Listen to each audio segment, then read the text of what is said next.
नमस्कार बच्चों, मैं कीर्ति पांडे आज आपको कक्षा 12 के इतिहास विषय के पाठ 6 भक्ति सूफी परंपराएं इसके छठे भाग को लेकर उपस्थित हूँ। इस्लामी परंपराएं, इसके अंतर्गत शासकों और शासितों के धार्मिक विश्वास, यह हम पढ़ रहे हैं। 1711 ईस्वी में मोहम्मद बिन कासिम, जो कि अरब के एक सेनापति थे, उन्होंने सिंध पर आक्रमण किया और विजय हासिल की। इसी प्रकार 13वीं शताब्दी में तुर्की और अफगान शासक थे, उन्होंने दिल्ली में दिल्ली सल्तनत की स्थापना की। तो इस प्रकार भारत के विभिन्न भागों में मुस्लिम शासकों का पदार्पण हुआ और भारत में मुस्लिम समाज का, मुस्लिम धर्म का विस्तार हुआ। न केवल उत्तर में बल्कि दक्षिणी भारत में भी मुस्लिम शासकों ने विजय हासिल करी और वहां साम्राज्य स्थापित किया।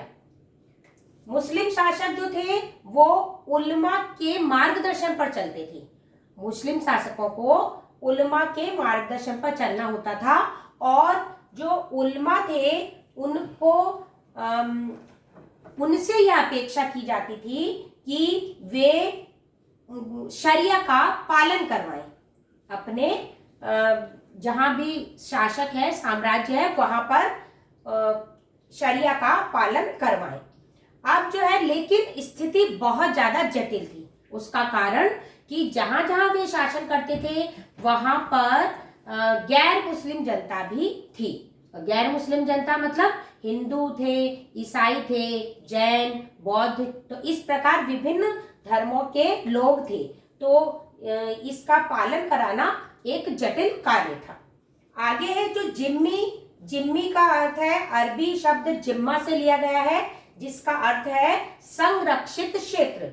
जिन जिन स्थानों पर मुस्लिम शासकों ने अपने अधिकार स्थापित किए उसे उन्होंने संरक्षित क्षेत्र मतलब जिम्मी घोषित किया। तो जो ये जिम्मी क्षेत्र था, इन पर इस क्षेत्र से जजिया कर वसूल किया जाता था और वह अन्य धर्म के लोगों से वसूल किया जाता था। मतलब गैर मुस्लिम लोगों से जजिया कर वसूल किया जाता था। हिंदू थे, ईसाई थे, जैन, बौद्ध तथा अन्य जितने भी धर्म थे उनके लोगों से जजिया कर वसूल किया जाता था। शासक अन्य समुदायों का भी बादशाह, शासक जो थे, जितने भी मुस्लिम बादशाह थे, वो अन्य समुदायों का भी अपने आप को बादशाह मानते थे। न केवल मुस्लिम समुदाय के बल्कि गैर मुस्लिम समुदाय के भी अपने आप को बादशाह वे मानते थे।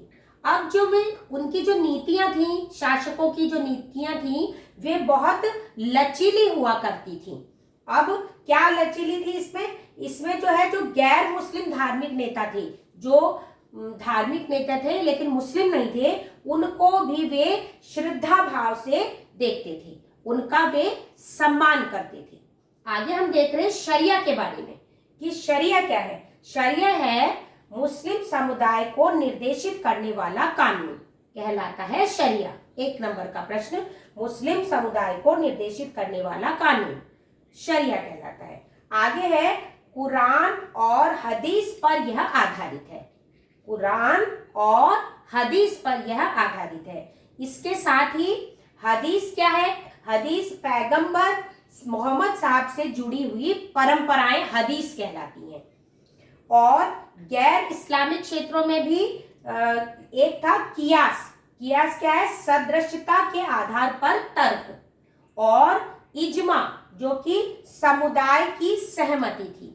और इस प्रकार गैर मुस्लिम जो क्षेत्र थे, गैर इस्लामिक जो क्षेत्र थे, वहां पर कियास और इजमा भी कानून के स्रोत थे।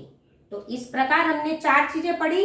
शरिया में कुरान, हदीस, कियास और इजमा, इनसे जुड़ा हुआ है शरिया।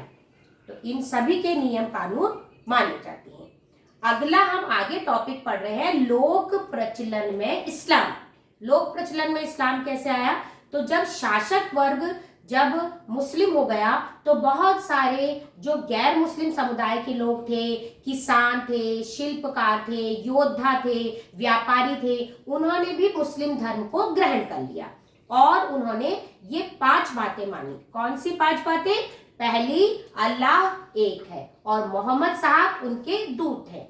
दूसरा, दिन में 5 बार नमाज पढ़नी चाहिए। तीसरा, खैरात मतलब जकात को बांटना चाहिए। और चौथा, रमजान के महीने में रोजे रखने चाहिए। और 5वां, अपने जीवन में एक बार हज की यात्रा करनी चाहिए। तो ये 5 जो है ये बातें वे मानते थे। अब इनमें क्या था कि सिया और सुन्नी जो लोग थे उनमें कुछ अंतर थे। क्या थे? जैसे कि खोजा इस्माइली एक समुदाय था, खोजा इस्माइली, तो यह था शिया समुदाय। और ये जो देसी साहित्य था भारत का, उस विधा में कुरान को समझाने की इन्होंने कोशिश की थी। कुरान को देसी जनता के सामने प्रस्तुत करने के लिए उन्होंने जो देसी साहित्य था उस आधार पर कुरान को समझाने की कोशिश की थी। इसके साथ ही एक था जीनन। जीनन का मतलब है संस्कृत में जीनन ज्ञान, है ना। तो जीनन नाम से उन्होंने गीत, रागिनी ये प्रस्तुत की। इसमें क्या हुआ, इन्होंने पंजाबी में, मुल्तानी भाषा में, सिंध भाषा में, कच्छी भाषा में और हिंदी और गुजराती, क्योंकि इन क्षेत्रों में इनका प्रभाव ज्यादा था जहां ये भाषाएं बोली जाती थी, तो इन भाषाओं में दैनिक प्रार्थनाएं गाई जाती थी। तो इस प्रकार एक ये जीनन था। इसके अलावा केरल में मालाबार तट, आपको मालूम है केरल में मालाबार तट है, ज्योग्राफी में आपने पढ़ा है।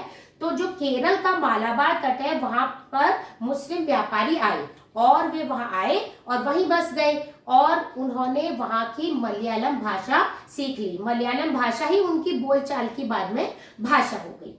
इसके साथ ही उन्होंने मातृग्रहिता, जो कि मातृवंशिकता, लेसन नंबर 3 में आपने पढ़ा था मातृवंशिकता, जो कि परिवार माता के नाम पर चलता है ना, वो मातृवंशिकता। तो इस प्रकार की परंपरा उन मुस्लिम परिवारों में प्रचलन में आ गई। इसके अलावा स्थापत्य के क्षेत्र में भी देखते हैं, इस जो मस्जिदें बनाई जाती थी उनका जो ऊपर वाला जो छत होती थी वो लगभग सभी की समान बनाने लगे वे लोग। तो इस प्रकार स्थापत्य के बारे में जब आगे टॉपिक आएगा तब विस्तार से इसके बारे में हम पढ़ेंगे। और तो इस प्रकार जो है लोक प्रचलन में इस्लाम आ गया था।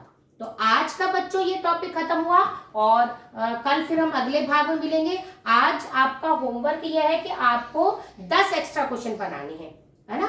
तो आपको इससे बिल्कुल क्लियर हो जाएगा ये वाला टॉपिक। तो कल फिर मिलेंगे। धन्यवाद।